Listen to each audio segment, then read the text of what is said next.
मित्रांनो, स्वागत आहे तुमचं योजना करू या लोकप्रिय युट्यूब चॅनलवरती। एकंदरीत आपण जर पाहिलं तर पीएम किसान योजनेचा 21व्या हप्त्याची ओरिजिनल तारीख जाहीर जाणून घेऊ। संपूर्ण बातमी व्हिडिओ आवडल्यास लाईक करा, चॅनलला सबस्क्राईब केलं नसेल तर सबस्क्राईब करायला विसरू नका।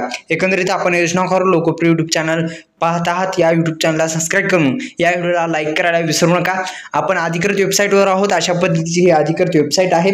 आपण जर पाहिलं तर अधिकृत वेबसाईटवर आपण आल्याच्या नंतर आपल्याला न्यू फार्मर रजिस्ट्रेशन असेल, ई-केवायसी झालेली आहे का नाही याची संपूर्ण माहिती सुद्धा, आणि कोणत्या बँकेत हप्ते जाणार म्हणजे नेमके पैसे आल्या कोणत्या बँकेत जाणार या संदर्भात संपूर्ण माहिती आपण या व्हिडिओच्या माध्यमातून जाणून घेऊ। एकंदरीत डीबीटी मार्फत थेट शेतकऱ्यांच्या खात्यामध्ये पीएम किसान योजनेचा 21वा हप्ता पडणार आहे आणि कोणत्या बँकेमध्ये नेमका येणार आहे या संदर्भात सुद्धा माहिती घेऊत आणि कोणत्या तारखेला मिळू शकतो या संदर्भात सुद्धा आपण माहिती घेऊतच। एकंदरीत पुन्हा विनंती आहे, या युट्यूब चॅनलला आपण सबस्क्राईब केलं नसेल तर सबस्क्राईब पण करून बेल आयकॉनला ऑल प्रेस करू शकता। एकंदरीत अशा पद्धतीची ही पूर्णपणे वेबसाईट आहे आणि या वेबसाईटवर आल्याच्या नंतर खाली थोडंसं स्क्रोल केल्याच्या नंतर आपल्याला एक पर्याय दिसेल, तो म्हणजे आपल्याला नो युअर स्टेटस या पर्यायावर आपल्याला क्लिक केल्याच्या नंतर मित्रांनो तुम्हाला नो युअर स्टेटस म्हणजे हा जो पर्याय दिसत आहे या पर्यायावर जर तुम्ही क्लिक केलं तर तुमचं ते स्टेटस आहे ते घर बसल्या तुम्ही काढू शकता।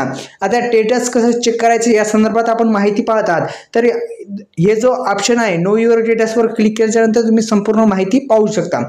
एकंदरीत आपण अधिकृत वेबसाईटवर आहोत आणि अधिकृत वेबसाईटवर आल्याच्या नंतर संपूर्ण जी माहिती आहे ती इथं देण्यात आली, जसे की ई-केवायसी असेल, नो युअर स्टेटस असेल, न्यू फार्मर रजिस्ट्रेशन असेल, हे सर्व असे ऑप्शन इथे देण्यात आलेले आहेत। दुसरं म्हणजे आपण वर स्क्रोल केल्याच्या नंतर आपण पाहू शकता अशा पद्धतीची वेबसाईट आहे।